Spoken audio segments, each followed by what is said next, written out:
No Brasil colônia, ostentar riqueza era proibido. Nas roupas, nada de tecidos nobres ou ricos bordados. Nas casas, muita simplicidade. Tudo isso mudou com a chegada da corte. O luxo nas festas, os gastos descontrolados, a troca de favores, a burocracia aliada à corrupção tinham exemplos que vinham de cima, do trono e dos fidalgos que cercavam a monarquia aqui instalada.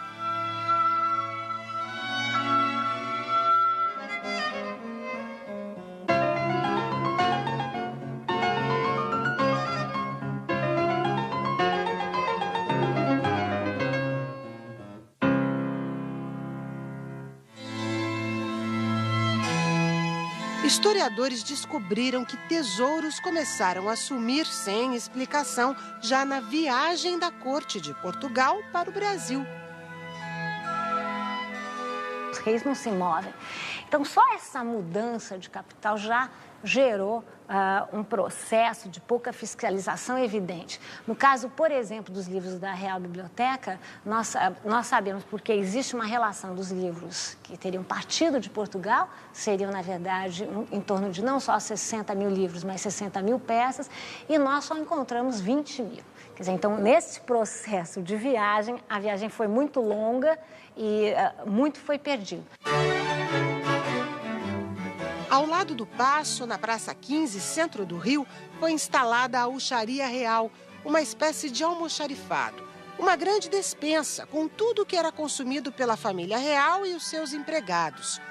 Eram 620 aves e 90 dúzias de ovos por dia, segundo o relatório da época. Quando faltou galinha, veio o decreto que transformou estas aves em propriedades reais. Durante muito tempo, a historiografia, de alguma maneira, tentava detratar a imagem de Dom João como um monarca glutão e totalmente vinculado a comida com aves. E esse decreto, né, das galinhas, né, que as galinhas eram propriedades reais, também foi um decreto um pouco apressado e que gerou esse impasse todo e que depois foi desfeito, né? Quer dizer, voltou-se atrás em relação a ele, né? E ele está vinculado também, Mônica, a essa declaração de que, com relação à despesa extremada, enfim, de que se consumiriam mais de 600 galinhas no Paço. Era uma corte cheia de dívidas e com uma extensa folha de pagamento. Cerca de 2.000 funcionários, 200 médicos, 700 padres. Um dos religiosos, com alto salário, ganhava só para receber as confissões da rainha Dona Maria a Louca, que vivia trancada num quarto. É claro que os gastos exorbitantes despertavam comentários.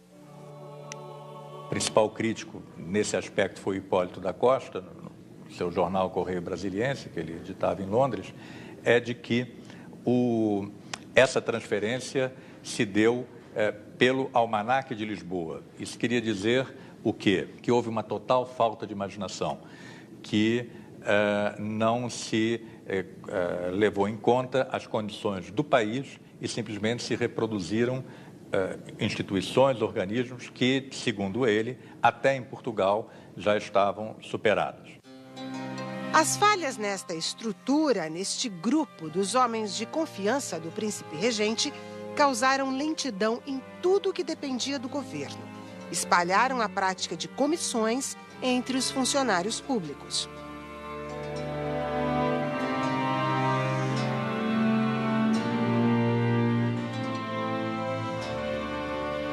Esta parte do centro do Rio era chamada de Praça do Comércio. Aqui ficava a alfândega.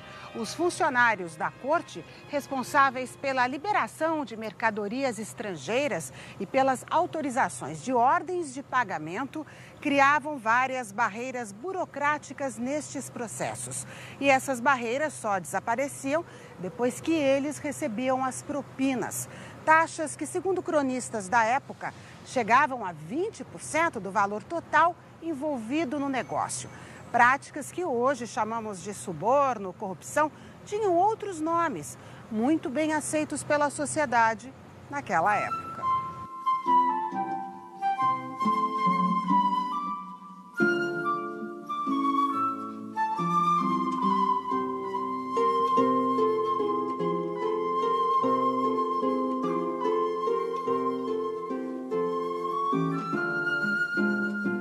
Nomes muito positivos, porque não passava pela cabeça de ninguém nessa época estar fazendo alguma coisa errada. Essa ideia de se aproveitar do poder público. Eles existiam para prestar serviços à corte que seriam normalmente pagos, ou eles teriam que normalmente tirar parte deles. É uma ideia de que o funcionário público não pode receber dinheiro daquele a quem ele presta serviço. Que esse dinheiro vai para o Estado e o Estado paga o funcionário. Naquele momento era diferente, o Estado não tinha dinheiro para pagar e a pessoa pagava diretamente. Em certo sentido, a gente pode dizer até que era eliminar o intermediário, né? E não havia concurso para o preenchimento de cargos. Às vezes nós ficamos um pouco espantados com isso, mas nos esquecemos de que no Reino Unido, na Grã-Bretanha, até o século XIX, até quase o fim do século XIX, ou o fim do século XIX, ainda eram compradas as patentes militares. Você comprava a patente militar, você comprava os cargos públicos. Se você comprava os cargos públicos, era para obter vantagem desses cargos públicos. E o mesmo se passava em Portugal e se passou no Brasil. Os cargos eram vendidos, mas eram vendidos por editais, vendidos em leilões, em astas públicas, pela melhor arrematação. Essa arrematação poderia ser à vista, poderia ser a prazo. Os cargos eram, muitas vezes, dependendo do ramo da administração, mas muitas vezes eram trienais, com renovação, outras vezes até eram por toda a vida. E outra coisa, o cargo não envolvia, em geral, um salário. Há até exemplos de salários, mas o cargo, esperava-se que o cargo remunerasse, o ofício remunerasse o seu ocupante. Então, era o trabalho que ele desenvolvia, era a prestação de serviço que esse ocupante do cargo fazia, que o remunerava. Há também o caso de um batalhão de polícia inteiro comprado. Dom João é procurado por uma pessoa de posses do Rio de Janeiro que propõe: eu quero comprar um batalhão de polícia. Eu dou para o Estado. Eu vou contratar os homens, vou armá-los, fardá-los, comprar os cavalos, pagar a forração. Em troca, o Estado me dá o comando do batalhão. E Dom João, muito bem, está feito, e cria a 4ª Companhia da Guarda Real de Polícia, financiada por um particular. É a polícia dele e a polícia do Estado ao mesmo tempo. O que ele ganha com isso? Essa é a pergunta que a gente pode fazer. Num certo sentido, é muito importante lembrar que no antigo regime, ganhar prestígio é muito importante. Foi um tempo de muitos privilégios para aqueles que chegavam de Portugal. E as pessoas que acompanharam Dom João nesta mudança, em troca dos sacrifícios da viagem, esperavam recompensas. Os empregos das casas de comércio eram todos reservados para os portugueses e os cacheiros eram sempre gente vindo de Portugal. Eles iam meninos, eram criados nas casas de comércio, mas eram sempre portugueses e brancos. Os mulatos não podiam servir nas firmas comerciais, nem podiam ser balconistas, por exemplo, eram todos cacheiros portugueses. Tinha uma coisa que era uma pensão, né? Um tipo de uma cesta básica que o rei fornecia para os nobres, né? Para quem ele quisesse fazer mercê. Mas os aristocratas, né, não trabalhavam, os nobres não trabalhavam, então eles recebiam, tinha uma pensão, 2 tipos de cestas, né? Uma mais sofisticada, uma menos, mas as pessoas recebiam diariamente uma ração que continha lá frangos, queijo, né, o vinho, azeite em uma e na outra um pouco menos e tal. Porque, na verdade, o rei era tido como o pai do povo, né? Uma visão assistencialista, uma concepção patriarcal. A tarefa de cobrar impostos era delegada pela monarquia a particulares, geralmente comerciantes. Nas cidades, a 10ª urbana. No interior, o dízimo nas estradas. As concessões para recolher estas taxas eram arrematadas em leilões. Cada um dos comerciantes tinha um certo número de registros, porque eles construíam estrada e construíam os registros. E depois arrematavam ou compravam da coroa o direito de explorar aquele registro, por onde passavam todos os produtos, seja indo para o rio, seja os de importação distribuídos pelos fazendeiros do interior.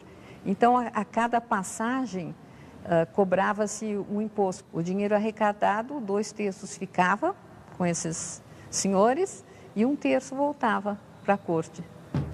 Estas práticas afetavam as relações sociais.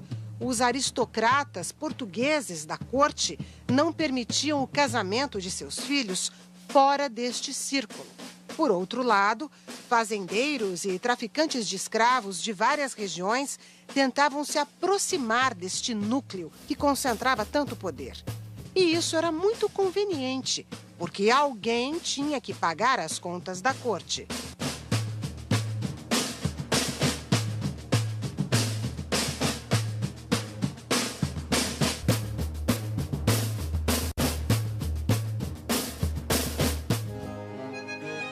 As porcelanas,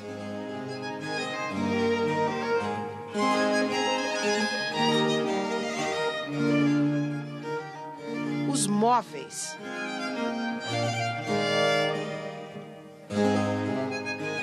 a carruagem, todo o conforto que cercava a monarquia dependia de doações, as subscrições. Em troca, Dom João distribuía títulos de nobreza, comendas de várias ordens religiosas, antigas e novas, como a da Nossa Senhora da Conceição. Dom João faz uma verdadeira cruzada de nobilitação nesse momento, né? Ele distribui, né, nos seus 13 anos no Brasil, mais de 200 títulos de nobreza, entre duques, barões, sobretudo viscondes, condes. E se sabe que essa distribuição farta era uma maneira de trocar favores, né? Ou seja, eu recebo propriedades, eu recebo favores, eu recebo finanças e, em troca, eu crio uma nobreza da terra. O que se sabe é que Dom João não só ressuscitou os nobres que vieram consigo, ou seja, trouxe os nobres de Portugal e manteve os títulos de nobilitação, como criou uma nobreza brasileira.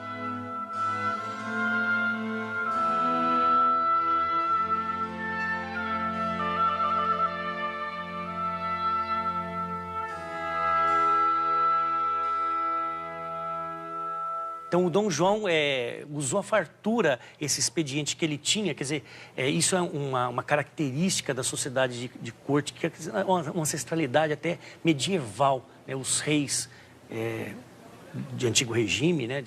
Desde a época medieval, eles eram, uma das fontes de poder do rei é que eles eram como que escolhidos de Deus, eles eram prepostos de Deus na terra. E como Deus, eles tinham a capacidade de dar. Eram eles, né, a sua liberalidade, a sua capacidade de conceder graças era o seu distintivo em relação aos demais homens.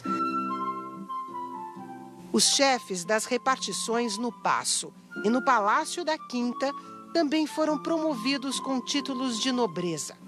Eram criticados pela forma como controlavam e distribuíam o erário real. As mulheres e até as escravas destes senhores ostentavam joias, com muitos diamantes. O rápido enriquecimento inspirava os versos do povo. Quem furta pouco é ladrão, quem furta muito é barão. Quem furta e esconde, passa de barão a visconde. Neste processo, um documento guardado na Torre do Tombo, em Portugal, um bispo assina a confirmação de que o traficante de escravos Carneiro Leão tinha antepassados cristãos, batizados. A papelada era necessária para que ele recebesse a Ordem de Cristo. Segundo historiadores, estas provas poderiam ser forjadas. O que importava era retribuir quem apoiava a monarquia. E Dom João teve de apoiar-se economicamente nos exploradores de escravos e até nos traficantes de escravos. Nobilitou alguns deles, deu a Cruz de Cristo para outros, deu Santiago da Espada para outros, introduziu-os na corte. Ele os transformou em pessoas mais importantes do que já eram. Já eram importantes economicamente, ele lhes deu importância social. E assim sobravam mais moedas de ouro para a fatia que ia direto para o príncipe regente. Na época, o chamado Real Bolsinho. Isso mesmo. O Real Bolsinho era o estipêndio, era a folha, a parte da folha civil, vamos dizer assim, que o rei, o chefe de Estado, da qual ele poderia dispor, né? E, frequentemente, o que se fazia era, os reis portugueses faziam, como os reis em alguns outros países também, faziam doações, faziam benesses com o seu próprio recurso, o que não deve ser confundido com o erário público. Mas a confusão acontecia. Um escândalo famoso envolveu uma antiga paixão dos Bragança, os cavalos. Em Lisboa, no Picadeiro Real, hoje é Museu Nacional dos Coches, os príncipes exibiam as habilidades na montaria. No Rio de Janeiro, Dom Pedro e seu braço direito, o Chalaça, bolaram um plano para ganhar uns contos de réis. Dom Pedro I gostava muito dos seus cavalos. Ao que tudo indica, na Quinta da Boa Vista existiam mais de 600 cavalos e na época houve todo aquele escândalo vinculado ao Chalaça, né, que era aquela figura que acompanhava Pedro I, que comprava qualquer cavalo e dizia que era um cavalo real.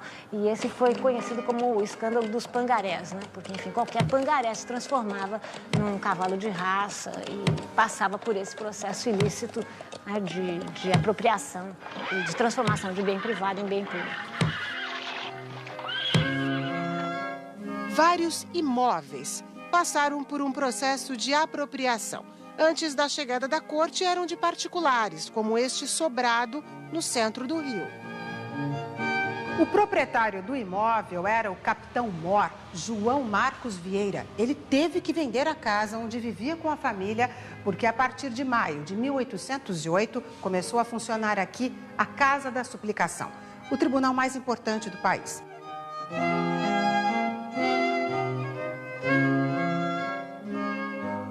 Mas o pagamento só foi feito em 1826, quando o neto do capitão recebeu, com 18 anos de atraso, os 27 contos de réis prometidos pelo governo de Dom João.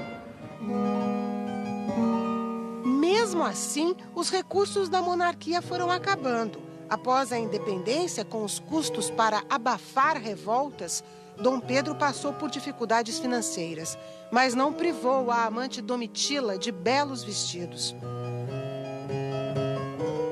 Mas se os amores eram de alguma maneira abertos, até porque reis possuíam suas amantes, né? Isso era parte da figura do rei, que era o rei varonil e tudo mais, já dispor do erário público para cuidar da sua amante, dos luxos da sua amante, já é uma questão muito mais complicada.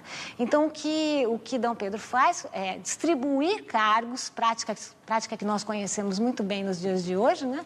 Ele distribui cargos na corte e faz com que os parentes de Domitília, que teriam agora cargos na corte, deixassem uma pequena porcentagem para Domitília. Da mesma maneira, dos seus salários. Da mesma maneira, Domitília intermediava, por exemplo, ela oferecia serviços a um empresário que vinha de fora e dizia do tipo, também uma prática que conhecemos muito bem. Ou seja, eu vou lhe facilitar a entrada dentro da corte e se seus negócios derem certo, em troca, eu ganho uma porcentagem. 2 séculos depois, essas práticas que desafiam princípios éticos ainda permanecem. Mas em Portugal, pelo menos a burocracia parece estar diminuindo nos últimos anos. O país até ganhou um prêmio na União Europeia.